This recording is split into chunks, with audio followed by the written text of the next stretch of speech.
Electrical engineering MCQs, power electronics, digital electronics and analog electronics, electromagnetic field theory and microprocessor. All subjects MCQs I have taken collectively together. Most important MCQs, especially for JEE, AE, HPSSC, HWPSSC, central government exams, state government exams, very important MCQs मैंने इसमें top 100 लिए हुए हैं.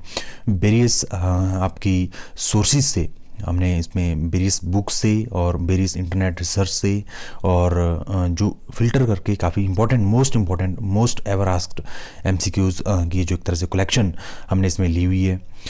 तो guys काफ़ी ध्यान से देखिएगा. जितने भी MCQs इसमें मैं डिस्कस करूंगा 100 से ज़्यादा 100 प्लस 105 के आसपास MCQs में मैंने लिए हुए हैं. और बहुत ही इंपॉर्टेंट आपको कोई अगर मैं बात करूं जैसे कोई JEE का एग्ज़ाम है, एक एग्ज़ाम है, उसके लिए आपको कोई बुक प्रेफर करने की ज़रूरत नहीं. आप ध्यान से एक एक MCQ समझिए, आपके कॉन्सेप्ट बिल्कुल क्लियर हो जाएंगे. तो आइए शुरू करते हैं. First question is a step up chopper. They are talking about step up chopper. Okay guys, they are talking about step up chopper. हम सबको पता है चॉपर दो तरह के होते हैं, step down chopper and step up chopper. They are talking about step up chopper. Chopper क्या होता है? Chopper is a device which convert, we know that, which converts fix DC into variable DC. Fix DC into variable DC, that is called chopper. जो आपका rectifier होता है वो convert करता है AC टू DC. इन्वर्टर क्या करता है? DC to AC supply. अब चॉपर का क्या काम रहता है? Fix DC to variable DC. और कितने टाइप्स के रहते हैं? स्टेप अप और स्टेप डाउन. स्टेप अप के बारे में पूछा जा रहा है. Has input voltage. Input voltage का मतलब है सप्लाई वोल्टेज आपके पास दी है 110 एंड आउटपुट वोल्टेज इज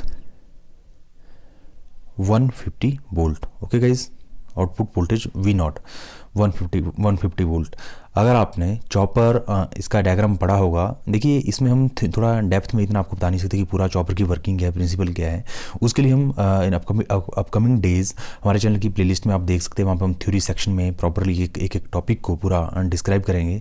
तो थोड़ा सा मैं आपको लाइटली बता देता हूँ. जो चॉपर होता है, कुछ chopper is nothing but A switch. ठीक है, उसमें क्या लगे होता है आपको हम सभी जानते हैं, डायोड लगा होता है. ठीक है, ये आपका लोड है, आउटपुट है, इनपुट वोल्टेज, आउटपुट वोल्टेज, इस तरह से. तो डायोड ही एक तरह से कन्वर्ट करता है इसमें AC टू DC. DC से फिर वेरिएबल DC. ये चॉपर का काम रहता है, एक तरह से स्विच का काम रहता है, ऑन ऑफ करके. तो आउटपुट वोल्टेज की जो वेवफॉर्म इसमें रहती है वो क्या रहती है? जैसे कि हमने पढ़ी है, स्टेप अप के लिए वेवफॉर्म जो रहती है वो रहती है V0 which is equal to VS upon 1 minus alpha. What is alpha? Alpha is nothing but simply a duty cycle, that is T on upon duty cycle alpha. T आपका जो T ऑन या T off upon T means the time that is on time और time that is off time upon the total time. उसको क्या कहते हैं? Alpha. अब हमारे पास जो वैल्यू दी है BS, V0 आपके पास दे के रखा है output voltage 150 which is equal to input voltage दे के रखा है 110 1 माइनस अल्फा. अब अल्फा आपको क्या करना है? कैलकुलेट करना है इसमें. ये स्टेप अप चॉपर है, ध्यान से सुना, ये स्टेप अप चॉपर है. स्टेप डाउन की वेवफॉर्म क्या होती है मैं अभी बताता हूँ आपको. अब यहाँ से अल्फा आप कैलकुलेट कीजिए. देखिए क्या आएगा, ये आएगा हमारे पास कुछ ऐसा.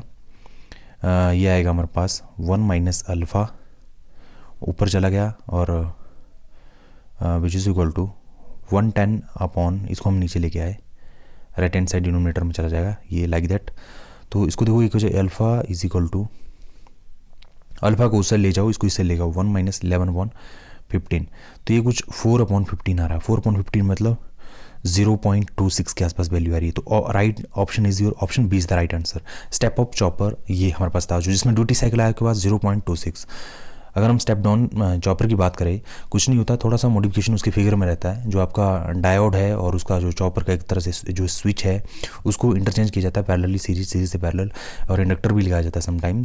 तो समझे, inductor and capacitor is also used in the circuit. तो उसकी जो वेवफॉर्म रहती है वो रहती है V0 which is equal to alpha BS, और जो मैंने अभी आपको बताई BS अपॉन 1 माइनस अल्फा. ये आपकी किस चीज़ के लिए? स्टेप डाउन के लिए, और ये आपकी स्टेप अप के लिए. फॉर्मूला याद रखिए, वैल्यू कोई भी है आपने एज इट इज इसको भरना है. Next question is which statement is true for latching current. Latching current के लिए कौन सी स्टेटमेंट क्या है? ट्रू है. देखिए It is related to turn off process of the device. It is related to the connection process of the device. It is related to the turn on process of the device. और right option is your option C. It is related to turn on process of the device.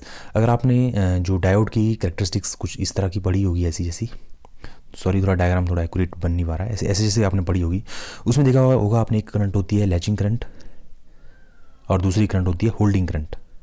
Latching current is always greater than that of holding current. ठीक है, तो अगर आपकी जो value जब latching current holding current से, holding current का मतलब जो होल्ड रखती है थायरिस्टर को, होल्ड से ऊपर लैचिंग, जो जब आपका थायरिस्टर क्या होता है टर्न ऑन होता है, तो it is related to turn on process of the device. Option C is the right answer. Next question is which of the following memories uses one transistor and one capacitor as a basic element. काफ़ी बार ये के question में पूछा, JEE के papers में पूछा जाता है. One transistor and one capacitor, इसमें एक ट्रांजिस्टर हो और एक कैपेसिटर हो. कैपेसिटर हो वो कौन सी मेमोरी होती है? स्टैटिक रैम, डायनेमिक रैम या both S RAM and D RAM. जो राइट आंसर है आपका option B, dynamic random access memory. इसमें क्या होता है, one transistor is used as well as one capacitor use. Capacitor is used for the storage purpose, for nothing. ठीक है, तो एस रैम में आपके दो ट्रांजिस्टर हो सकते हैं, दो मॉसफेट हो सकते हैं, मोर देन दैट. ठीक है, मोर देन 2 मॉसफेट या 2 ट्रांजिस्टर. लेकिन जो डी रैम होती है उसमें एक कैपेसिटर यूज होगा ही होगा. Next question is question 4, which number system has base of 16. देखिए बहुत सिंपल सा आसान है, डिजिटल इलेक्ट्रॉनिक्स का क्वेश्चन है. 16 मतलब हेक्साडेसिमल, सभी जानते हैं हम 0 से 50 इसके नंबर होते हैं, और इसमें 0 से आपके 9 तक कैलकुलेशन रहती है, फिर A B C D E F इस तरह से, है ना, 16 तक रहता है. और ऑक्टल में तो आपको पता है 0 से 7, और डेसिमल 0 से 9, और बाइनरी नंबर होते हैं 0 और 1. ओके गाइस, बहुत मोस्ट इंपॉर्टेंट क्वेश्चन हमने इसमें लिए है. जैसे मैंने आपको बताया, डिजिटल इलेक्ट्रॉनिक्स हो चाहे पावर इलेक्ट्रॉनिक्स हो या आपके पास एनालॉग और इलेक्ट्रोमैग्नेटिक फील्ड थ्योरी हो, ध्यान से एक एक क्वेश्चन को आप देखिएगा. If holding current of a thyristor is 2 milli ampere. Okay guys, देखिए ध्यान से देखना, holding current of a thyristor. अभी मैंने आपको बताया कि होल्डिंग करंट और लैचिंग करंट क्या होती है. ठीक है, जो कैरेक्टरिस्टिक्स होती है थायरिस्टर की, उसमें साफ पता चलता है हमें कि होल्डिंग करंट और लैचिंग करंट, जो एक एनोड करंट की वो value, holding current is the value of that value of anode current which hold the thyristor. ठीक है, एक तरह से होल्ड जो थायरिस्टर को ऑन पोजीशन पे रखती है उसको होल्डिंग करंट कहते हैं. अब देखिए, holding current of, if the holding current of a thyristor H holding current is 2 milli ampere. Okay guys, then latching current should be, हमेशा याद रखना, एक not logic but a trick, not a trick but concept है ये. देखिए latching current रहता है आपका, हमेशा याद रखना, latching current 2 to 3 time of रहता है होल्डिंग करंट. ठीक है, आपको मैंने फिर से एक बार बता देता हूँ. देखिए कुछ ऐसी कैरेक्टरिस्टिक्स हम पढ़ते हैं थायरिस्टर की, कुछ ऐसी, है ना, उसमें आपने देखा होगा नीचे होती है आपकी होल्डिंग करंट और उससे ऊपर होता है लैचिंग करंट. लैचिंग करंट हमेशा रहती है 2 to 3 टाइम, दोनों की दोनों होल्डिंग करंट और लैचिंग करंट है किसकी वैल्यू, एनोड करंट की, लेकिन it is a different value. Like holding current is the value of anode current that is use to hold the thyristor, and latching current is also related to turn on process of the thyristor. तो अब देखिए इसमें एक चीज़ मैं आपको clear करके बताता हूँ.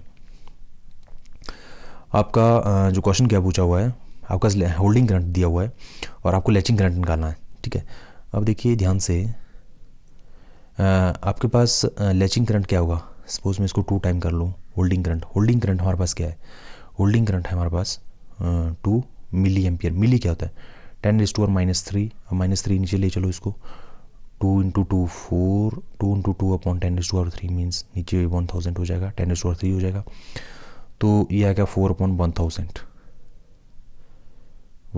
इसको आप कट करो, आपका जो अप्रोक्सीमेट वैल्यू हमारे पास ये आ रही है. Option D is the right answer. So the value of the latching current is 0.004 ampere. Okay guys, बहुत आसान है, बहुत इजी है. देखिए इससे पहले हमने काफ़ी सीरीज वेरियस सब्जेक्ट्स की सीरीज हमने अपलोड की अपने चैनल में.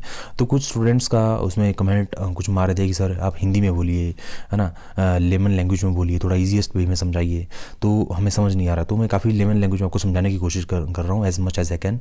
तो बस आपसे मेरी एक ही रिक्वेस्ट है कि हमारे चैनल को सब्सक्राइब करिए एडुनारा वर्ल्ड को, और वीडियो को ज़्यादा शेयर और लाइक कीजिए. बस हमने आपके लिए मेहनत की है, आपका काम सिर्फ लाइक और शेयर करना है. Next question, in reverse blocking mode of a thyristor. देखिए जो आपका रिवर्स ब्लॉकिंग मोड रहता है थायरिस्टर का, उसमें थायरिस्टर के जो जंक्शंस रहते हैं J1 J2 J3, वो कौन कौन से ऑपरेशन में रहते हैं. देखिए ऑप्शन है junction J2 is in a reverse bias, J1 J3 is in forward bias, J3 is in forward bias, J1 J2 in reverse bias। तो आपके पास हम सभी जानते हैं ये जो आपका रिवर्स ब्लॉकिंग मोड में क्या रहता है, बीच वाला क्या रहता है फॉरवर्ड बाइस, और J1 एंड J3 क्या रहते हैं रिवर्स बाइस में, रिवर्स ब्लॉकिंग मोड में। जैसे आपका थारिस्टर है इसमें J1 एंड J3 क्या रहते हैं रिवर्स में, और J2 क्या रहता है फॉरवर्ड में, हम सभी जानते हैं। Now the next question is in forward blocking mode में क्या होगा, फॉरवर्ड ब्लॉकिंग मोड में उल्टा होगा, क्या होगा, बाहर वाले क्या हो जाएंगे फॉरवर्ड और अंदर वाला क्या हो जाएगा रिवर्स वाइज। ओके गाइस, तो option A is the right answer.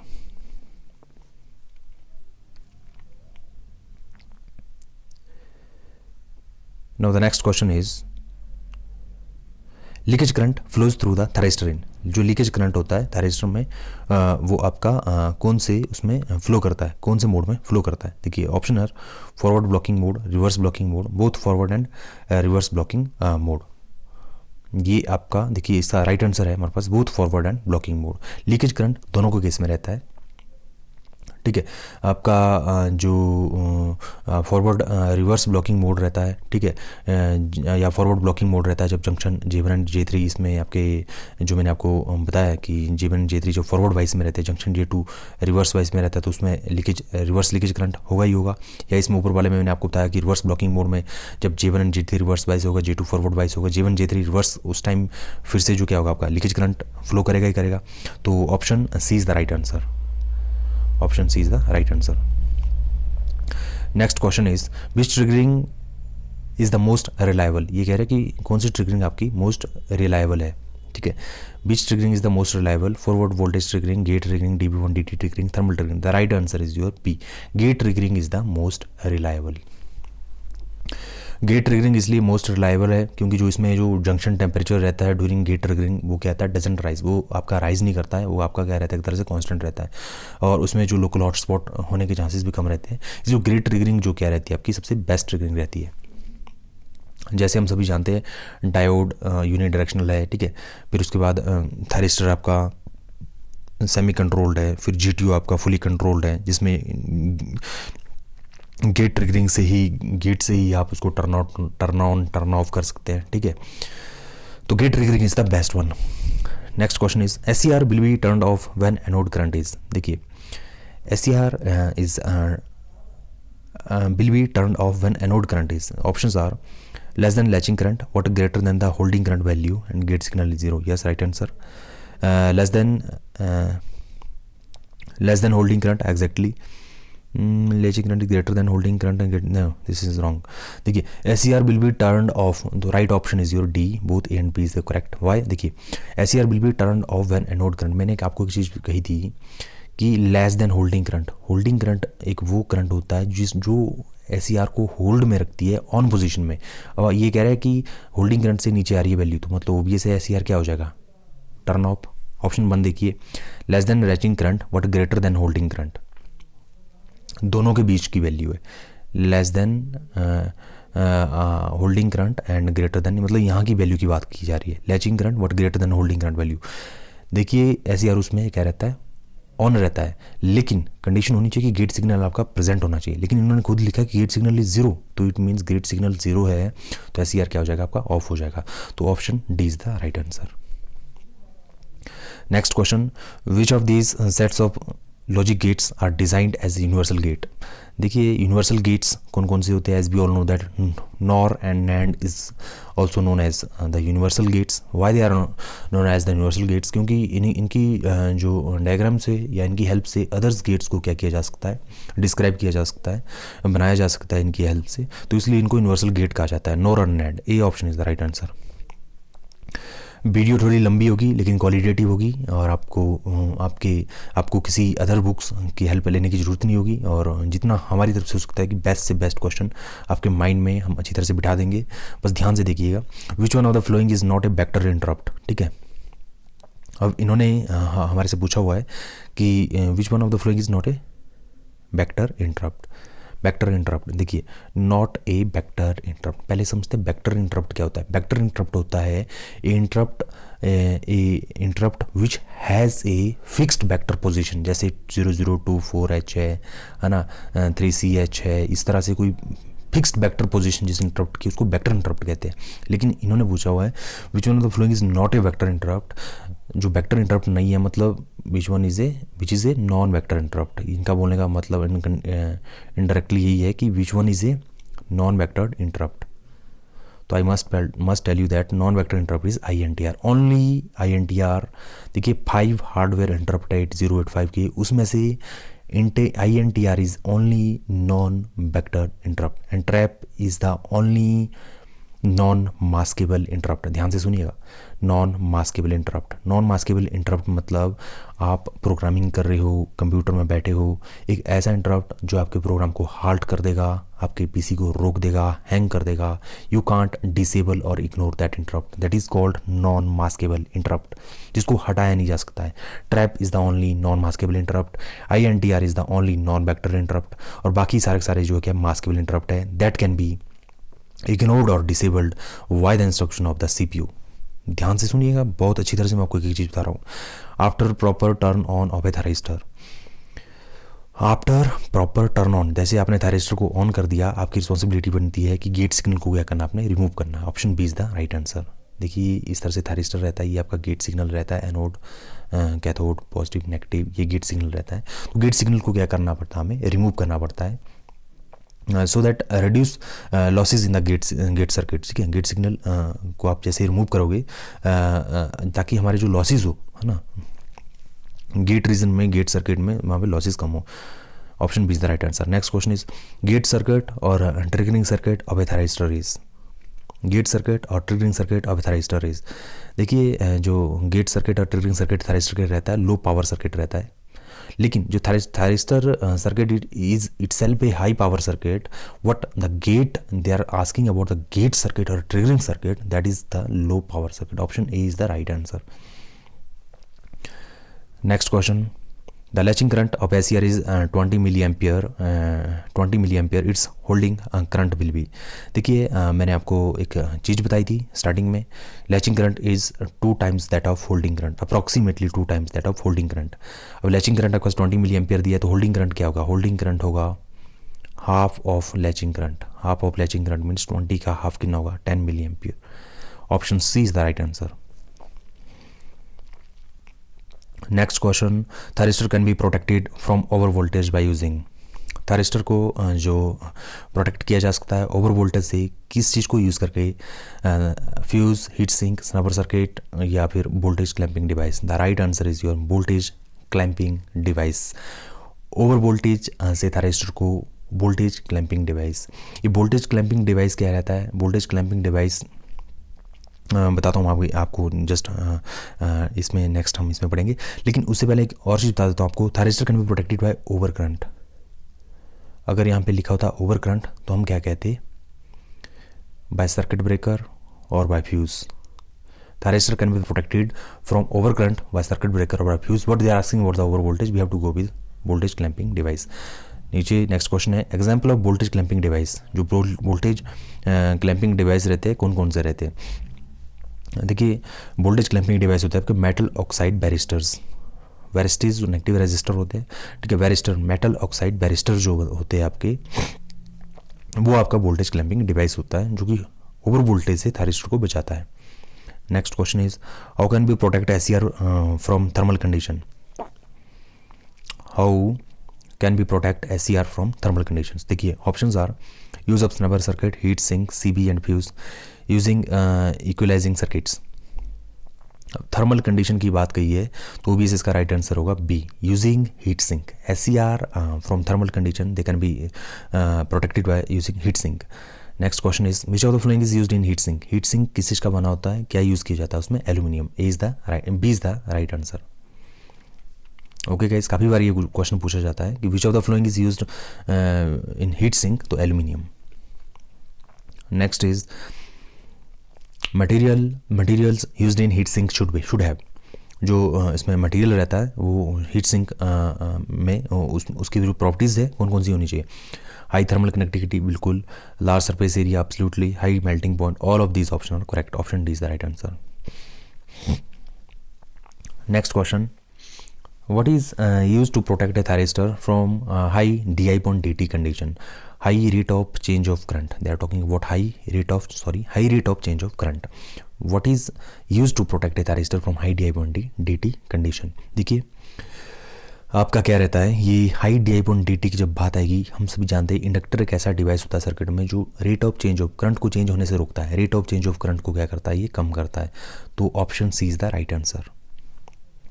Okay guys, next question is, which of the following is used in SCR?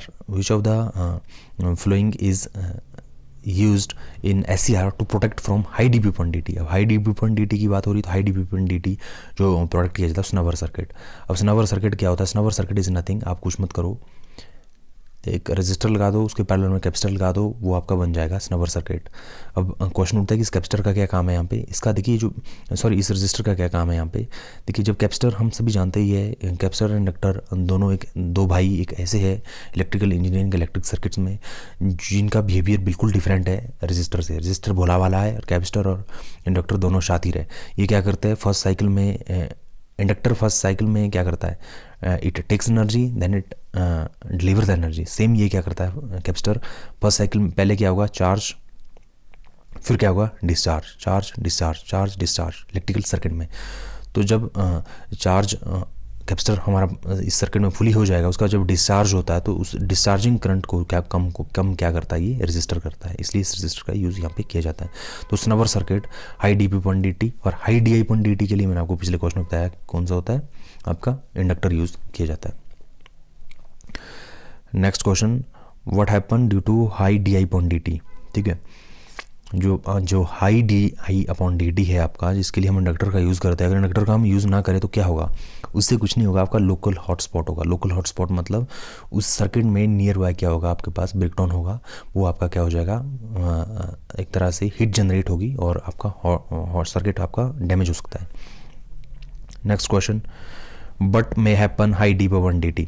अगर आपके पास high D B upon D T आ जाए तो क्या होगा उस केस में, high D B upon D T जिसके लिए हम स्नवर सर्किट यूज़ करते हैं, अगर नहीं हम यूज़ करें तो क्या होगा, अनवांटेड टर्न ऑन, आपका डिवाइस है थैरिस्टर है वो कभी भी ऑन ऑफ होना शुरू हो जाएगा. दूसरा ब्रेकडाउन जंक्शन J2 जंक्शन की जो क्या हो जाएगी, ब्रेकडाउन हो जाएगी. Option C is the right answer. Next question, why resistor is used in snubber circuit? Resistor का यूज़ स्नवर सर्किट में क्यों किया जाता है? अभी मैंने आपको चंद सेकंड पहले बताया कि रजिस्टर का यूज़ क्यों किया जाता है, to minimize the discharging current. जो कैपेसिटर से जो करंट आपका आता है डिस्चार्जिंग करंट, जब कैपेसिटर डिस्चार्ज करता है सेकंड साइकिल में, तो उसके लिए जो क्या किया जाता है, रजिस्टर का यूज़ किया जाता है ताकि वो कोई डैमेज ना करे SCR को, high current. C is the right option. Next question, snubber circuit is used with SCR. ये बहुत इंपॉर्टेंट क्वेश्चन है. देखिए काफ़ी बार ये पूछा जाता है जेई के एग्जाम में, चाहे SSC जेई की बात हो, चाहे स्टेट गवर्नमेंट्स जेई की बात हो, हिमाचल प्रदेश की बात हो या अदर स्टेट्स की बात हो या सेंट्रल गवर्नमेंट का कोई भी एग्जाम हो इलेक्ट्रिकल इंजीनियरिंग से related, we are here for you to provide all the proper guidance, all the proper material. So you have to do nothing but simply you have to subscribe our channel, you have to share and like our video, and you have to keep in touch with us. We will provide you better quality and better quality of knowledge. Snubber circuit is used with SCR. The 26 right answer is parallel. snubber circuit हमेशा SCR के क्या लगता है, parallel में लगता है. snubber circuit में बार बार आपको बता रहा हूँ, रजिस्टर पैरेलल में capacitor, that is called snubber circuit. ये आपका पैरेलल में यूज होता है SCR के साथ, सिलिकॉन कंट्रोल रेक्टिफायर के साथ. Next question, which logic family provide minimum power dissipation? 27 का क्या है, which logic family provide minimum power dissipation? देखिए transistor logic, complementary metal oxide semiconductor, या आपकी जो रहती है एमिटर कपल्ड लॉजिक या junction field effect transistor. The right answer is your complementary metal oxide semiconductor is the logic family which provide you minimum power dissipation. हमेशा इसको याद रखना. अगर क्वेश्चन थोड़ा सा एक और क्वेश्चन के साथ मैं एडअप कर देता हूँ, विच लॉजिक फैमिली इज़ फास्टेस्ट? सबसे फास्टेस्ट लॉजिक फैमिली कौन सी है? ECL. ECL is very very fastest logic family. आपकी जो emitter coupled logic, very very fastest family. लेकिन अभी जो क्वेश्चन पूछा हो कि मिनिमम पावर डिसिपेशन किस में रहता है, CMOS में रहता है. Next question is Boolean algebra is also known as. Boolean algebra को क्या कहा जाता है? देखिए बुलियन अलजेब्रा एक तरह से क्या होती है, ऑन ऑफ स्विचिंग तो इसमें होती है, और एक तरह से ऑन ऑफ स्विच तो है, 0-1 बाइनरी, और क्या है बुलियन अलजेब्रा. तो एक तरह से स्विचिंग अलजेब्रा है ना. Option C is the right answer. Boolean algebra is also known as switching algebra. इस क्वेश्चन को भी काफ़ी बार पूछा गया हुआ. हमने प्रीवियस क्वेश्चन पेपर्स को भी ध्यान में रखते हुए इस वीडियो में जो एक तरह से सिलेक्शन की हुई है क्वेश्चंस की, various books, previous year question paper as well as internet research. तो ध्यान से देखिएगा, बहुत क्वालिटेटिव मटेरियल हम आप तक पहुंचा रहे हैं. Next question, on state voltage drop across SCR lies between the range. जो ऑन स्टेट जो इसमें जो वोल्टेज ड्रॉप रहता है SCR के अक्रॉस, वो कितना वोल्ट रहता है अप्रॉक्सीमेटली, है ना. तो ऑप्शंस आपके पास दिस 0.5 to 1, 1 to 1.5 वो रहते हैं आपके अप्रॉक्सीमेटली 1 to. इंपॉर्टेंट क्वेश्चन है, इस तरह के क्वेश्चन काफ़ी बार पूछे जाते हैं. छोटे छोटे क्वेश्चन है, काफ़ी ट्रिकी क्वेश्चन है, कई बार आपको कन्फ्यूजन में डालते हैं, और इन्हीं की वजह से आप जो क्या करते हो एग्जाम में रह जाते हो, कटअप से रह जाते हो, फाइनल कटअप से. तो C is the right option, 1 to 1.5 volt. Next question is typical range of thyristor turn off time is. जो टर्न ऑफ टाइम जो रहता है टिपिकल रेंज, उसकी अप्रॉक्सीमेटली आपको रेंज बतानी है. माइक्रो सेकेंड में टाइम है, very very small time, we can say that. What you have to tell the typical range of thyristor turn off time is. The right answer is your 3 to 100 second. It's a very very shortest time, but we have to keep that in mind, because they can ask any kind of question. Typical range of thyristor turn of time is 3 to 100 second. Next question, rise time is defined by the interval when. rise time आपका कौन सा रहता है? rise time आपका जो देखिए कौन सा रहता है, gate current rises from 90% to 100% of its final value. Yes, right. No, 90% to 100% नहीं. Second hand, anode voltage drops from 90 to 20% of its initial value. Yes, this is right. Node current rises from 10%. मतलब एक rise time, देखिए नाम ही बता रहा, rise मतलब एक short, एक लार्जेस्ट राइज है ना, एकदम rise from highest to lowest, from lowest to highest. तो इसका राइट आंसर होगा ऑप्शन डी, कि जब एनोड वोल्टेज आपकी ड्रॉप करती है 90% से 10% ऑफ इट्स इनिशियल वैल्यू, जब आपकी एनोड करंट राइज करती है 10% to 90% of its final value, दोनों के समय को क्या कहते हैं हम, राइज टाइम कहते हैं. तो राइट ऑप्शन कौन सा है इसमें, डी. नेक्स्ट क्वेश्चन है, इन 8085 नेम्स ऑफ 16 बिट रजिस्टर. देखिए जो 16 बिट रजिस्टर 8085 जो माइक्रो प्रोसेसर रहता है, उसमें जो 16 बिट रजिस्टर कौन से, जो 16 बिट डाटा को स्टोर कर पाते हैं. हम सभी जानते हैं 8085 में आपका स्टैक पॉइंटर और प्रोग्राम काउंटर दोनों के दोनों क्या रहते हैं, 16 बिट रजिस्टर रहते हैं. प्रोग्राम काउंटर क्या होता है? प्रोग्राम काउंटर होता है, it is used to store the memory address of the next instruction to be executed. जो आपकी नेक्स्ट इंस्ट्रक्शन एग्जीक्यूट होनी है, उसकी मेमोरी एड्रेस को क्या करता है, ये स्टोर करता है, और 16 बिट एड्रेस को क्या करता है, स्टोर करता है. और जो आपका stack pointer sometime also used as a register to store the 60 bit data. तो 60 बिट रजिस्टर आपके स्टैक पॉइंटर और प्रोग्राम काउंटर है. Option C is the right answer. Next question is maximum power loss occurs during. जो maximum power loss जो रहते हैं किस में रहते हैं, मैक्सिमम पावर लॉस रहते हैं आपके राइज टाइम में. जैसे मैंने आपको बताया कि 90% से 10% तक जब आपका जो एक तरह से कहीं हम राइज होता है, और 10% से 90% में जो क्या रहता है आपको, जैसे मैंने आपको अभी इसमें बताया कि करंट जब राइज करती है ना, इनिशियल से फाइनल वैल्यू, फाइनल से इनिशियल वैल्यू, 90% से 10%, 10% से 90%, इसमें जो आपका रहता है टाइम लॉसेस जो क्या रहते हैं ज़्यादा रहते हैं. Maximum power loss occurring in rise time. Next question is the typical time of rising time lies between. The typical value आपको बतानी है, typical time of rising time lies between. The right answer is your 1 to 4 microsecond.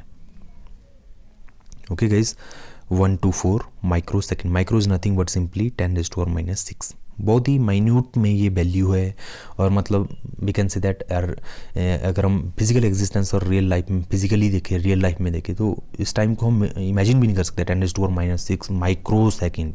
The typical time of rising time lies between 1 to 4 microsecond. Next question is during which time maximum conduction spreading take place in thyristor during turn on process. Maximum जो charge spread होता है कौन से time में होता है, तो during which time maximum conduction spreading takes place in thyristor turn on. देखिए नाम ही बता रहा है कि जो मैक्सिमम चार्ज जो स्प्रेड होता है आपका स्प्रेड टाइम के time. Option B is the right answer. Sorry. Next question is typical range of thyristor turn off time is. Typical range of thyristor turn off time is the right answer is your. देखिए आपको जो question पूछा गया है कि typical range आपको बतानी है थैरिस्टर टर्न ऑफ टाइम की, है ना, तो इसका जो राइट आंसर है सी, 3 to 100 माइक्रो सेकेंड। ये शायद रिपीट भी हो रहा है, इससे पहले मैंने इसको डिस्कस किया। Next question is on state voltage drop across SCR lies between ranges. Already I have told you the 1 to 1.5 volt. Okay guys, next question is SCR used in series to meet. देखिए SCR को series में क्यों जो आपको एक तरह से use किया जाता है, as we all know that जब आपका सीरीज में रहता है वोल्टेज क्या रहता है, सीरीज में ड्रॉप होता रहता है और वोल्टेज एडअप होता रहता है एक तरह से, है ना। तो इसलिए सीरीज में जो SCR को जो किया जाता है हाई वोल्टेज डिमांड के केस में SCR को सीरीज में यूज़ किया जाता है। अगर हम बात करें सीरीज को पैरेलल में, अगर पैरेलल में इसको हम यूज़ करें तो हाई करंट डिमांड के लिए इसमें यूज़ किया जाएगा पैरेलल में। Next question is a microprocessor is arithmetic logic unit and combination of options है control unit, single chip memory, single chip register unit and input output device on single chip. Register unit, control unit on a single chip. Yes, this is the right answer. A microprocessor is nothing but simply ALU plus register unit plus control unit. Option D is the right answer. Next question, to meet high current demand we use SCRs in। अभी मैंने आपको बताया कि SCR को series में voltage high voltage demand के लिए SCR को पैरेलल में सीरीज में यूज़ किया जाएगा और हाई करंट डिमांड के लिए SCR को यूज़ किया जाता है पैरेलल कनेक्शन में। B is the right answer. Next question is very important also. छोटा सा क्वेश्चन है लेकिन कई बार कंफ्यूजन में डाल देता है। 1 nibble is equal to, as we all know that, ध्यान से देखना आपने, 1 kV कितना होता है। 1 kV होता है 1024, 1 kV 1024 वाइट, और 1 byte is equal to 8 bit, 8 bit, और 1 nibble which is equal to 4 bit, 4 bit. तो राइट ऑप्शन इज योर 4। तो 1 बाइट में कितने निबल हो गए, 2 निबल। जैसे 1 GB में कितने MB होते, 1024 MB, 1024 MB। ठीक है गाइस, तो छोटा सा क्वेश्चन है, आप इस तरह से याद रख सकते हैं। उसी तरह से 1 GB 1 TB में कितने होंगे, 1024 GB, इस तरह से, है ना। कई बार क्या रहता है माइंड में हमारे कुछ क्वेश्चन चला रहता है या उसके रिगार्डिंग कुछ इन्फॉर्मेशन चली रहती है, तो जल्दी जल्दी हम लिखने में थोड़ी मिस्टेक भी कर देते हैं कई बार, थोड़ा आगे पीछे एक आधे वर्ड में। तो इस तरह की कोई मिस्टेक हो तो आप माफ़ कीजिएगा, और हो सके तो हम अपनी तरफ से 100% दे रहे हैं कि 100% एक्यूरेसी रखी जाए, लेकिन कई बार हो जाता है जल्दबाजी में। तो उस केस में आप कमेंट बॉक्स में जो है एक्यूरेट आंसर का जो एक तरह से कमेंट बॉक्स सेक्शन में आप कमेंट कर सकते हो। By which one of the following we can measure the reliability of a string? String efficiency, reliability factor, factor of safety, derating factor। देखिए बहुत ही सिंपल है। By which one of the following we can measure the reliability of a string? The right answer is your derating factor. Okay guys, right option is your derating factor. Derating factor calculate कैसे होता है? Derating factor होता है 1 minus string efficiency। तो इससे आप reliability, कितना reliable आपका डिवाइस है, इसे आप पता लगा सकते हैं। Option D is the right answer. देखिए 43 जो आपके पास क्वेश्चन है, string of n parallel SCRs, they are talking about the parallel connection basically. String of n parallel SCR is operated at 72 kilo ampere. आपको करंट दे के रखी हुई है। The rating of the SCR is 1 kilo ampere. Individual each SCR की rating दे के रखी है। If the derating factor of the string is 0.1 calculate the efficiency. देखिए करंट के केस में, पैरेलल कनेक्शन के केस में हमें एफिशिएंसी का जो फॉर्मूला रहता है वो रहता है string efficiency which is equal to total voltage upon n multiply by n is nothing but simply number of disc. आपको लिखा हुआ n पैरेलल एससीआर, जितने भी एसआर है, number of SCR, n is number of SCR multiply हमने उसको किससे करना है, each SCR rating, or we can say that the least value of that particular rating। देखिए हमने यहाँ पे वोल्टेज लिया, माफ कीजिएगा, आप यहाँ पे करंट लीजिए, करंट, क्योंकि पैरेलल कनेक्शन बोला गया है तो आपको करंट की वैल्यू ऑलरेडी क्वेश्चन में दी है, तो आपने करंट को लेना है पैरेलल कनेक्शन में। और यहाँ पे कौन सी रेटिंग आएगी, यहाँ पे आएगी करंट ईच, ये वाली रेटिंग है ना, the current against each SCR है ना, या लीस्ट करंट हम एक तरह से कह सकते हैं, लीस्ट करंट अगेंस्ट SCR। देखिए सर वैल्यू हम पुट करेंगे, थोड़ा फॉर्मूले से आपको रू करवा लेता हूँ। तो हम वैल्यू जो पुट करेंगे efficiency which is equal to, ये आपके पास 72 दिया हुआ है, ओके गाइज। और नीचे आपके पास n parallel disc, calculate the value of n हमने कैलकुलेट करना है, मल्टीप्लाई बाय, और आपको साथ में कह दिया 1 किलो एम्पियर, ठीक है। String of n parallel SCR is operated at 72 kilo ampere and then rating of each SCR is 1 kb। The derating factor of the string, derating factor आपको पास दिया हुआ, देखो डी रेटिंग फैक्टर मैंने पहले वाले question में बताया आपको 1 माइनस स्ट्रिंग एफिशिएंसी होता है। अब डी रेटिंग फैक्टर आपके पास 0.1 दिया हुआ है, 1 माइनस एफिशिएंसी, यहाँ से आप एफिशिएंसी कैलकुलेट कर सकते हो। एफिशिएंसी साइड चले गई, पॉजिटिव आ गया, तो 1 प्लस 0.1, तो एफिशिएंसी हमारे पास क्या आई, 1.1 एफिशिएंसी आ गई। तो यहाँ पे 1.1 पुट करो, 72 अपॉन n आपको कैलकुलेट करना है, और यहाँ पे क्या आएगा 1, तो ये आ जाएगा हमारे पास n which is equal to 72 upon 1.1 multiply by 1, okay guys. तो जब हम इसको सॉल्व करेंगे तो हमारे पास जो वैल्यू आएगी वो आएगी 80, ओके गाइज। जो हमारे पास वैल्यू आएगी वो आएगी 80 के आसपास, जो n नंबर 80 SCR मतलब इसमें एक तरह से यूज़ होंगे। तो मैंने आपको ये फॉर्मूला बताया कि n total current upon number of SCR multiply by current across each SCR, current across each SCR। ये पैरेलल कनेक्शन था, अगर सीरीज कनेक्शन होता तो हम करंट की जगह क्या लेते, वोल्टेज। फॉर्मूला बिल्कुल सेम यही। Next question, maximum di1 dt in SCR is, maximum di1 dt in SCR, जो मैक्सिमम di1 dt रहता है SCR के अगेंस्ट वो इसमें रहता है। देखिए sorry, directly proportional to VM of supply voltage, inversely proportional to VM of supply voltage, inversely proportional to inductor in the circuit, वो तो NC। जो rate of change of current SCR में रहती है वो किसके प्रोपोर्शनल होती है। देखिए as we know that in the value of that voltage is equal to L di/dt। अब वोल्टेज तो यहाँ से साफ पता चल रहा है कि डायरेक्टली प्रोपोर्शनल है आपके di/dt के। तो which option is accurate, which option with which option we should go, तो 44 राइट आंसर है, directly to VM of the supply voltage, maximum voltage.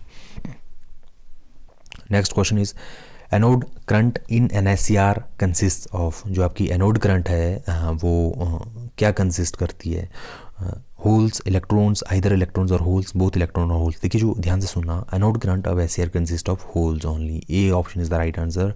As we know that SCR is a bipolar device, so it consist only the holes.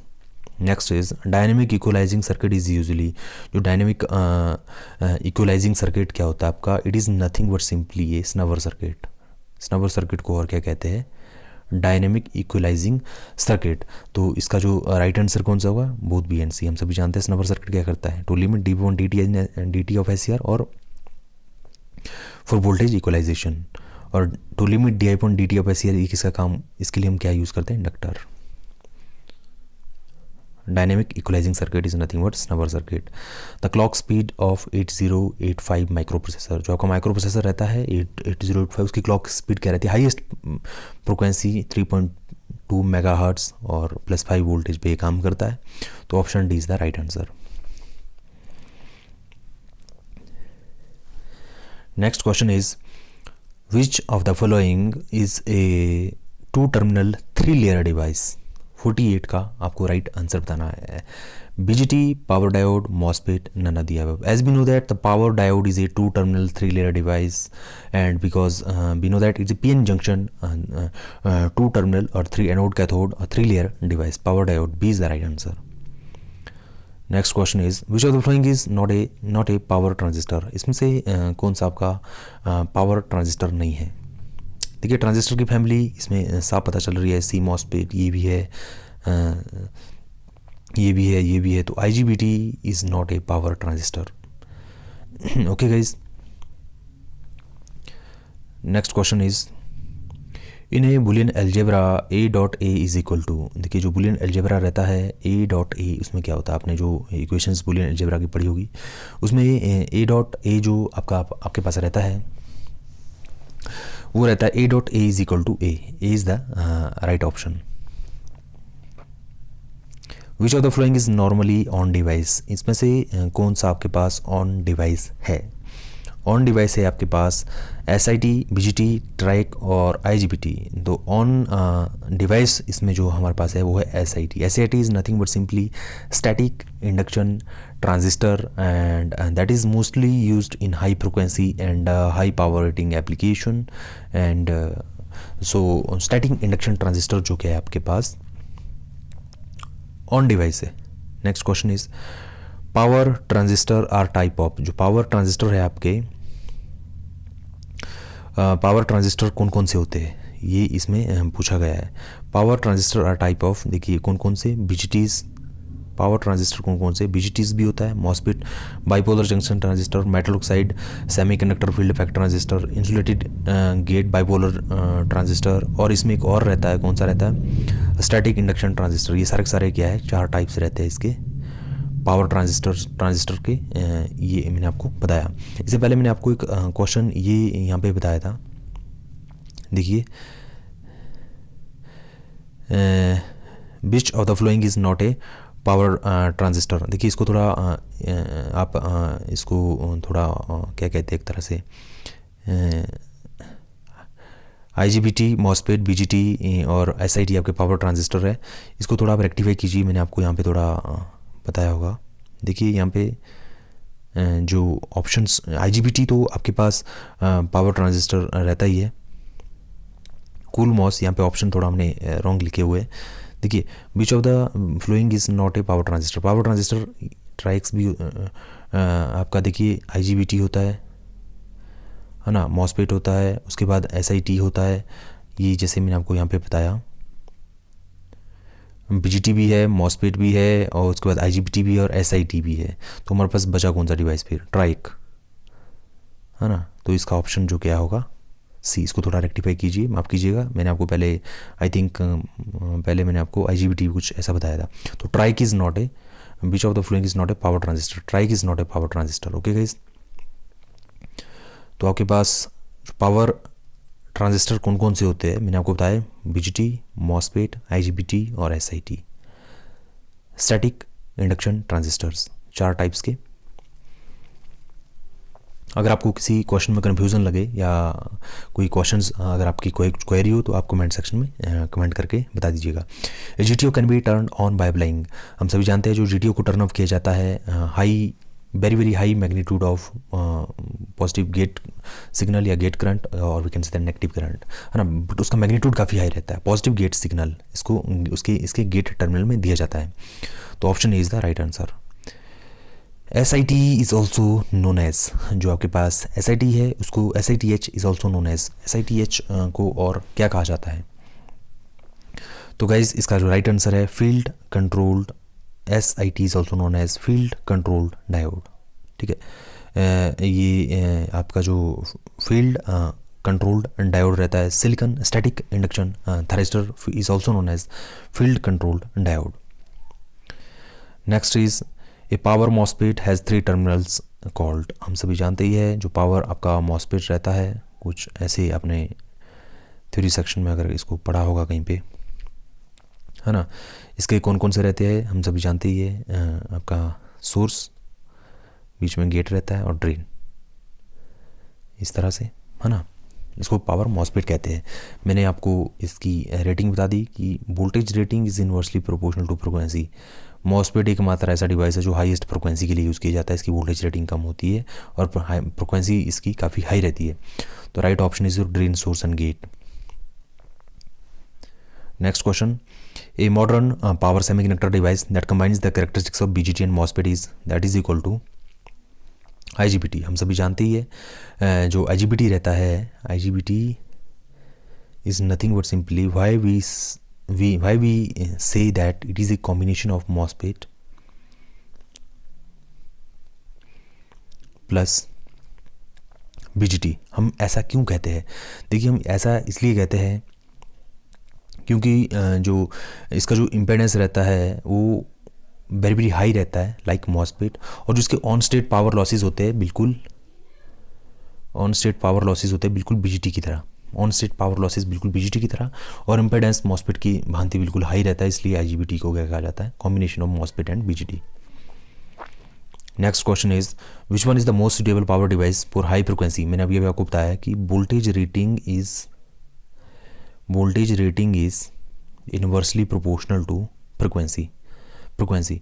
Highest frequency मतलब lowest voltage rating. किसकी lowest voltage rating होती है और frequency high होती है? Power MOSFET की। Highest frequency device है ये जो पावर इलेक्ट्रॉनिक्स में यूज़ किया जाता है। जहाँ भी आपको हाईएस्ट फ्रिक्वेंसी डिवाइस की जरूरत पड़ेगी तो हम मॉसफेट को प्रेफर करते हैं।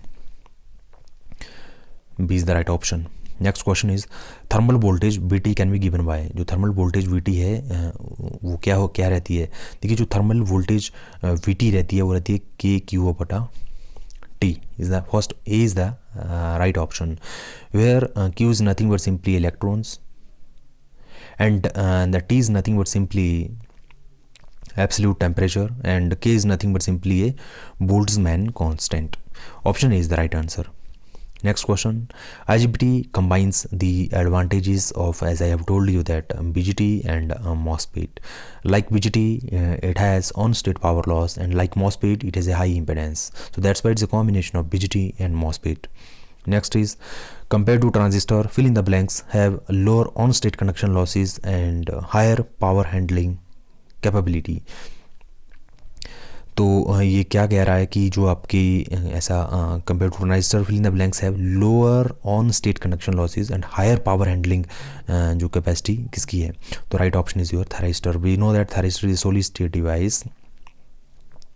Thyristor is a solid state device and which has a lower on state conduction loss and higher power handling capacity. Option D is the right answer. Next question is, देखिए आपको ऐसे Boolean expression दी हुई है A.A बार क्या होता है? अगर suppose A की वैल्यू हम इमेजिन करते 1 तो A बार क्या आएगा? 0. तो 1 इंटू 0 कितना हुआ? 0. इसका उल्टा अगर हम A को 0 लेते हैं तो A बार क्या आएगा? 1. तो अगेन 1.0.1 कितना होगा? 0. तो option C is the right answer. Next question is a thyristor can be termed as. जो थायरिस्टर होता है उसको हम क्या कह सकते हैं? Thyristor is nothing but simply DC switch. ध्यान से याद रखना, काफ़ी बार इस क्वेश्चन को पूछा जाता है. We know that thyristor is nothing but simply a unidirectional device. ये एक यूनि डायरेक्शनल डिवाइस है like a diode, but unlike the diode it is a open circuit switch. By bearing the gate signal it can be used as a open circuit switch, unlike the diode. But like the diode it is a unidirectional device. Unlike the diode it is a open circuit switch. By bearing the gate signal, or we can say that it is a rectifying diode, है ना. I hope you are understanding what I am saying. Next is thyristor is nothing but simply a thyristor क्या है? Thyristor is nothing but simply है, हम सभी जानते हैं thyristor एक तरह से बाइस्टेबल कंट्रोल्ड स्विच है. क्या है? बाइस्टेबल कंट्रोल्ड स्विच है. तो option B is the right answer. Next BCT is used for. जो आपका BCT bidirectional controlled thyristor, BCT bidirectional controlled thyristor होता है, उसका यूज़ कहाँ किया जाता है? तो उसका यूज़ किया जाता है आपका high power phase control, high power current control, low power current control, low power phase control. The right answer is your high power phase control. BCT bistable controlled switch is used in high power phase control, 60 4 का आपके पास answer जो मैंने आपको बताया ए। Bistable control thyristor एक तरह से आप इसको बोल सकते हैं।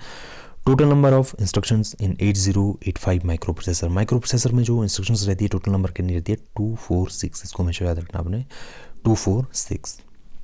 Next is 8 bit micro processor signifies. देखिए कोई किसी भी माइक्रो प्रोसेसर की में लिखा हुआ 8 बिट माइक्रो प्रोसेसर है तो आप उससे आप क्या समझते हो? हम एक तरह से उसका मतलब ये होता है 8 bit data bus, address bus, bit control, interrupt, no this wrong answer, the 8 bit data bus. 66 का D is the right answer. Next question is very important. Which of the following devices has highest DI/DT and highest DB/DT capability. देखिए highest DI/DT और highest DB/DT capability रहती है आपके static induction thyristors में रहती है। High DI/DT और high DB/DT जो कैपेबिलिटी हाईएस्ट रहती है स्टैटिक इंडक्शन थायरिस्टर में। ओके गाइस,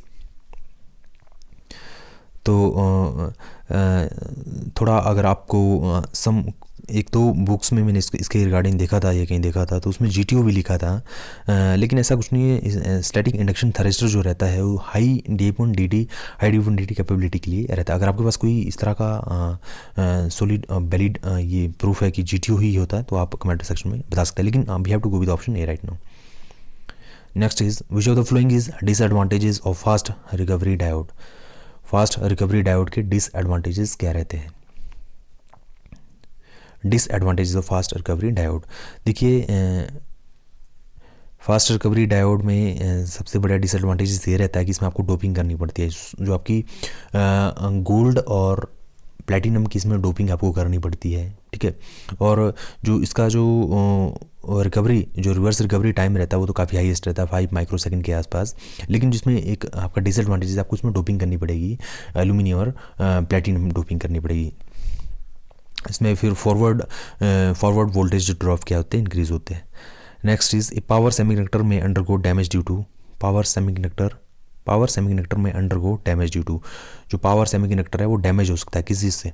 देखिए हमेशा याद रखना पावर सेमीकंडक्टर डैमेज सिर्फ एक चीज़ से हो सकता है, high rate of change of current. High DI/DT is the major cause of the damage of an ICR और semiconductor device. Next is if an anode current is 800 ampere then the amount of the current required to turn off the GTO is about। देखिए एक चीज़ को आपको यहाँ से समझना होगा कि anode current is 4 times of turn off current।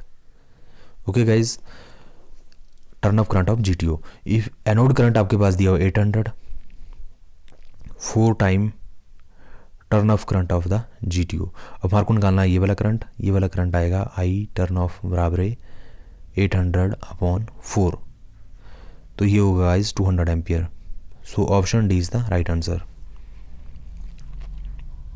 हमेशा आपने छोटा सा लॉजिक याद रखना, जैसे मैंने आपको बताया कि लैचिंग करंट होता है 2 time that of holding current, वैसा ही सेम GTO में क्या रहता है, एनोड करंट रहता है 4 times of turn off current, है ना। Next question is which semiconductor device acts like a diode and 2 transistor. बहुत ही आसान क्वेश्चन कि which semiconductor device acts like a diode and 2 transistor anti parallelly जिसमें 2 transistor use किए जाते हैं वो होता है triac 3 terminal bidirectional device. Next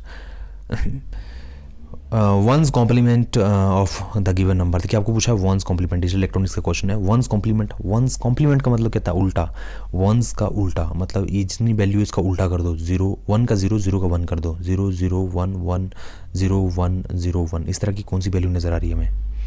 option C is the right answer. अगर पूछा होता टूज कॉम्प्लीमेंट तो हम इसमें +1 कर देते। टूज कॉम्प्लीमेंट के लिए पहले वंस कॉम्प्लीमेंट लेते और उसमें 1 ऐड कीजिए, वो टूज कॉम्प्लीमेंट आ गया। 1 प्लस अब देखिए 1 + 1 0 कैरी 1 1 1 0 1 1 0 0, ये टूज कॉम्प्लीमेंट आ गया और ये वंस कॉम्प्लीमेंट आ गया।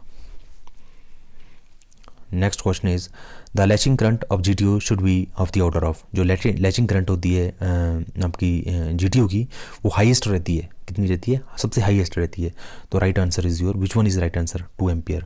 लेकिन जो थायरिस्टर की जो करंट रहती है लैचिंग करंट वो रहती है आपकी 100 से 500 मिली एम्पियर किसकी, थायरिस्टर की, और GTO की highest current, it require a highest current 2 ampere, और it's also its gate terminal also require a larger magnitude of positive gate current, negative gate current, है ना। तो आपको पूछा क्या अभी, the latching current of GTO should be of the order of 2 ampere. Option D is the right answer. Next question, the maximum di dt in a SCR is, maximum di dt in SCR is, options are directly proportional to supply voltage, directly proportional to inductance in the circuit, inversely proportional to supply voltage, or option D. Which one is the right answer? Option D is the right answer. Directly proportional to supply voltage and directly proportional to inductance in the circuit. ये मैंने पहले भी शायद discuss कर लिया इससे पहले। तो खैर एक दो तीन क्वेश्चन इसमें रिपीट भी अगर हो गए तो इसलिए हमने जो इस टोटल सीरीज में 105 के आसपास क्वेश्चन लिए ताकि टॉप 100 क्वेश्चन की एक तरह से बेहतरीन सीरीज बन सके। तो di1 dt is directly proportional to voltage and inductance. Next is switching frequency of static induction thyristor is, जो स्टैटिक इंडक्शन थायरिस्टर रहता है उसका जो स्विचिंग फ्रिक्वेंसी क्या रहता है, 75 का D, 100 किलोहर्ट्ज़। कितना रहता है, 100 किलोहर्ट्ज़। जो स्टैटिक इंडक्शन थायरिस्टर रहता है उसका एक लोअर टर्न ऑफ गेन रहता है और जो फ्रिक्वेंसी इसकी रहती है हाईएस्ट 100 किलोहर्ट्ज़ के आसपास।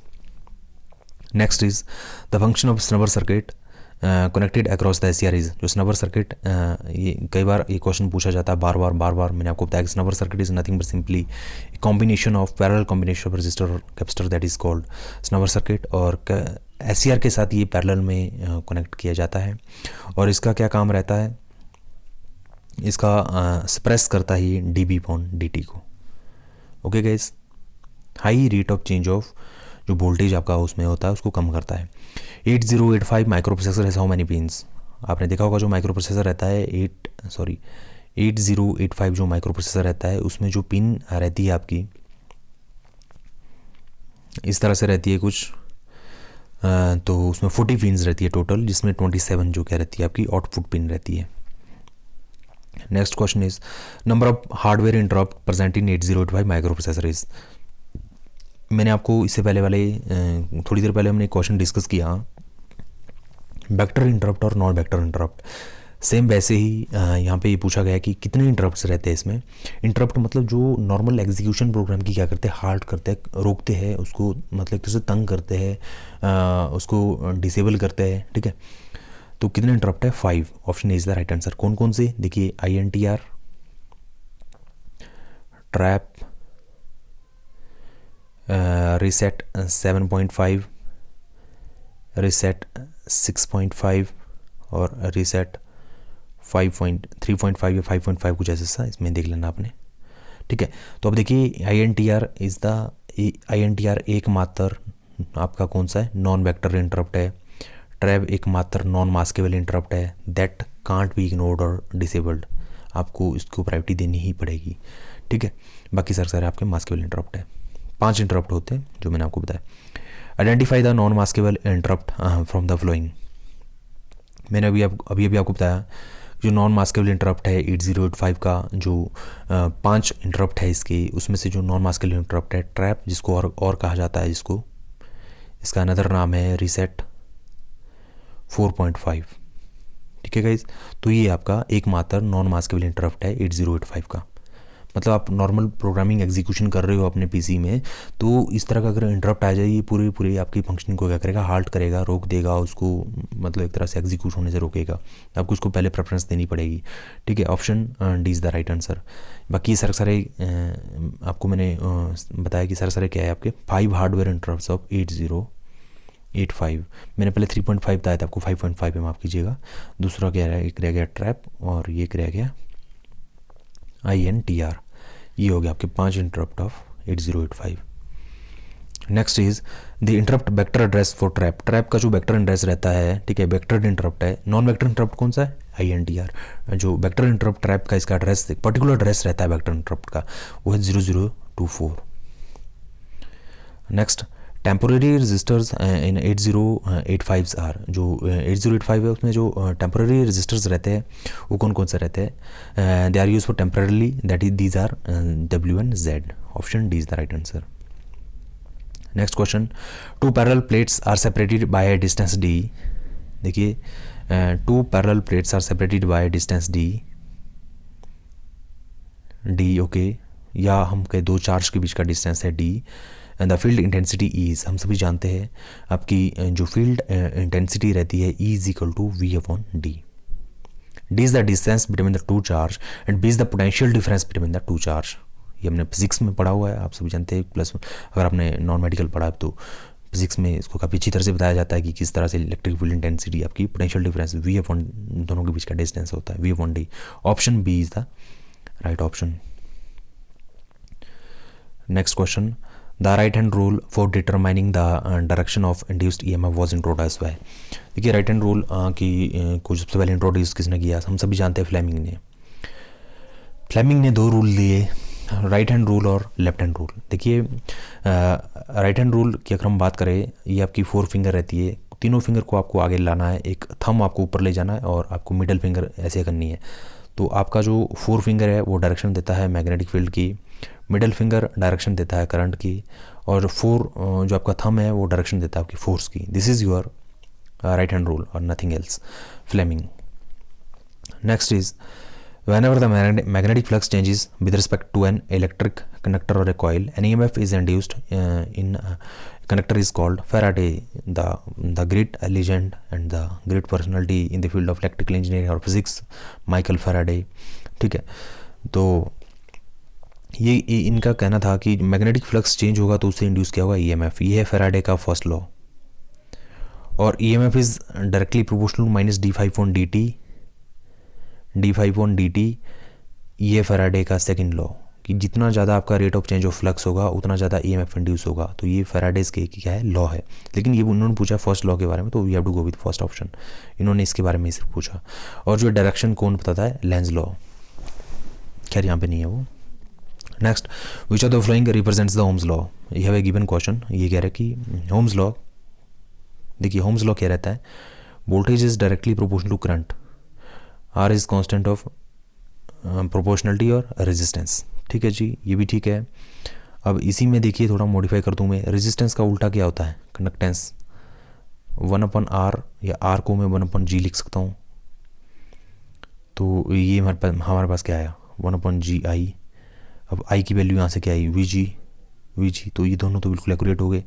लेकिन ये तीसरा भी हमारे पास बिल्कुल एक्यूरेट है। देखिए अगर हम इलेक्ट्रोमैग्नेटिक फील्ड थ्योरी की बात करें, इसमें ओम्स लॉ कुछ इस तरह से रहता है, आपकी जो current density is directly proportional to electric field intensity, तो J is equal to sigma is conductivity JE। तो तीनों की तीनों ये स्टेटमेंट्स ओम्स लॉ से डील करती है, तीनों की तीनों एक्यूरेट है। बस इसमें एक ही चीज़ का हमें जो ध्यान रखना पड़ता है ओम्स लॉ में, वो है temperature should remains constant. Temperature आपका वेरी नहीं करना चाहिए। और जो आपकी इंडक्शन डिवाइस है, एम्पलीफायर है, इनमें ओम्स लॉ नहीं लगता आपका ना, इंडक्टिव फिनोमिना में ओम्स लॉ नहीं लगता, बाकी हर जगह लगता है। तो option D is the right answer. Next question, inside a hollow connecting sphere what happens inside a hollow connecting sphere. 86 का ऑप्शन बताना आपको। According to Gauss law the charge resides inside the sphere और hollow connecting sphere that is equal to 0। Electric field उसमें क्या रहती है आपकी 0 रहती है, वही तुम्हारे पास गॉस लॉ है। Option A is the right answer. Next question, electric field intensity, sorry ये थोड़ा ऐसे होता है, electric field intensity vector quantity at any point in an electric field is equal to, वो क्या रहती है, किस चीज़ के बराबर रहती है आपकी जो इलेक्ट्रिक फील्ड इंटेंसिटी है। जैसे electric field intensity and point हम सभी जानते हैं वो होती है E1 plus E2 plus E3। इस तरह से आपकी जो इलेक्ट्रिक फील्ड इंटेंसिटी रहती है E1 E3 E4 ऐसे, तो आपकी रहती है पोटेंशियल ग्रेडियंट के बराबर। सभी पोटेंशियल ग्रेडियंट का जोड़ इलेक्ट्रिक फील्ड इंटेंसिटी रहती है। Next question, a conductor of length L has current I passing through it. When it is placed parallel to strong magnetic field, the force experienced by the conductor will be। देखिए अगर आपने white Savart law पढ़ा होगा physics में +2 में, या फिर इसमें पढ़ा होगा, कहीं और जगह पढ़ा होगा, फोर्स होता है VIL sin theta, VIL sin theta. ठीक है, अब आपको बस थोड़ा क्वेश्चन को भी आपको साथ में लेके चलना पड़ेगा। देखिए एक conductor of length L has a current passing through it when it is placed parallel. ये कह रहे हैं कि कंडक्टर को आपने पैरेलल में रख दिया है, conductor of length L, current I passing through it, when it is a parallel place to parallel BIL sin theta, जो मैंने फोर्स का फॉर्मूला बताया आपको। अब कंडक्टर पैरेलल है मैग्नेटिक फील्ड के, दोनों के बीच का एंगल क्या है, 0। अब साइन 0 क्या होता है, 0, तो फोर्स क्या हो गया, 0, बात खत्म। तो option D is the right option, right option. Next question is in the left hand rule 4 finger always represents, मैंने आपको बताया फ्लेमिंग ने 2 रूल दिए, left hand rule, right hand rule. Same left hand के लिए अप्लाई होता है, same right hand के लिए अप्लाई होता है। सपोज ये आपके पास 4 फिंगर है, ये थंब है, अपने थंब को, मिडल फिंगर को, 4 फिंगर को ऐसे स्ट्रेच कीजिए, तो थंब देगा आपको डायरेक्शन ऑफ फोर्स, 4 फिंगर देगा direction of magnetic field, middle finger देगा डायरेक्शन ऑफ करंट। ये कह रहा है कि 4 फिंगर किस चीज़ को रिप्रेजेंट करता है, मैग्नेटिक फील्ड को। Next cork screw rule is use to find, ये भी आपने अगर आपने फिजिक्स पढ़ी होगी +2 में, इसमें आता है कि cork screw rule, suppose screw ऐसे है और आप इसको किसी दीवार में सपोज अंदर को क्या कर रहे हो, घुसा रहे हो, आप ऐसे घुमा रहे हो, इसको घुमा रहे हो, जो ये घूम रहा है ये है फील्ड ऑफ मैग्नेटिक फील्ड, और जो सीधा आगे जा रहा है ये है करंट, है ना, because current and electric field and magnetic field is perpendicular to each other, we can say that like that, ऐसे ये आगे को जा रहा है करंट, जो घूम रहा है स्क्रू ये एक तरह से मैग्नेटिक फील्ड है। तो ये पूछ रहा है कि cork screw rule use to find direction of magnetic field, आगे को जाएगा तो डायरेक्शन ऑफ करंट, लेकिन जो इस घूमना जो इसका है एक तरह से ये देता है डायरेक्शन ऑफ मैग्नेटिक फील्ड, और जो स्ट्रेट फॉरवर्ड जब ये आगे जाता है तो direction of current. Next question, the lines of force due to charge particles are, जो लाइन्स ऑफ फोर्स होती है and due to charge particle क्या रहती है, देखिए जो Faraday's right hand rule find किया जाता है आपका फोर्स को कैलकुलेट करने के लिए, line of force to charge particles are, वो हमेशा क्या रहती है, हमेशा आपने याद रखना, always curved, option B is the right answer. Next question, which of the following expression is correct for electric field strength, electric field strength के लिए कौन सा आपके पास यहाँ पे करेक्ट है। हम सभी जानते हैं इलेक्ट्रिक फील्ड स्ट्रेंथ जो क्या रहती है, E is equal to D upon epsilon. This is the permittivity. Already in the previous lecture I have told you, permittivity is related to your electric field, permeability is related to magnetic field. How the material get magnetized when it is placed inside the magnetic field.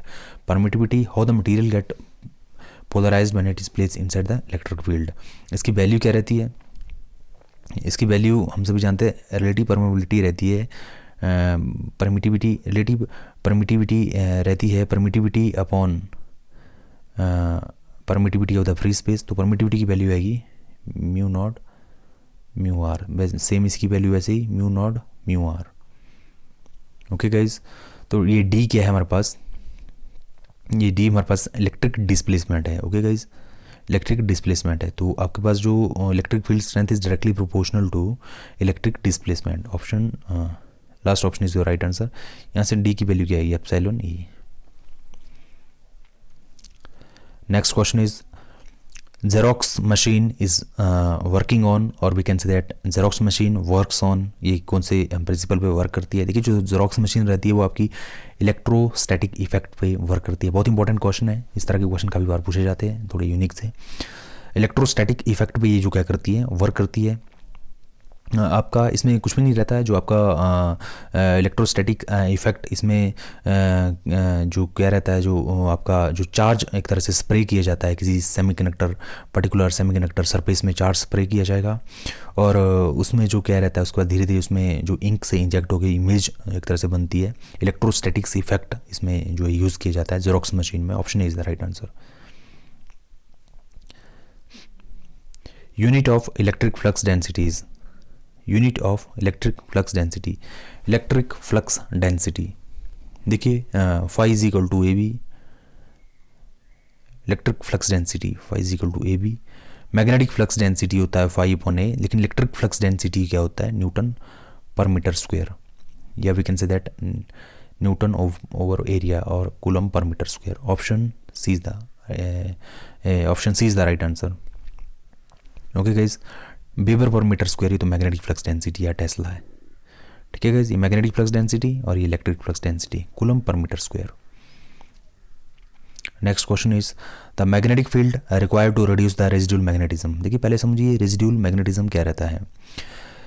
कोई आपके पास temporary magnet है, iron का piece है, temporary magnet भी छोड़िए, आपने इसमें magnetic field lines enter करवाई या इसको मैग्नेटाइज किया आपने, थोड़ी देर बाद आपने क्या किया, मैग्नेटिक फील्ड ही हटा दी, मैग्नेटिक फील्ड को हटा दो, फिर भी इस आयरन के पीस में कुछ ना कुछ मैग्नेटिक फील्ड रहेगी।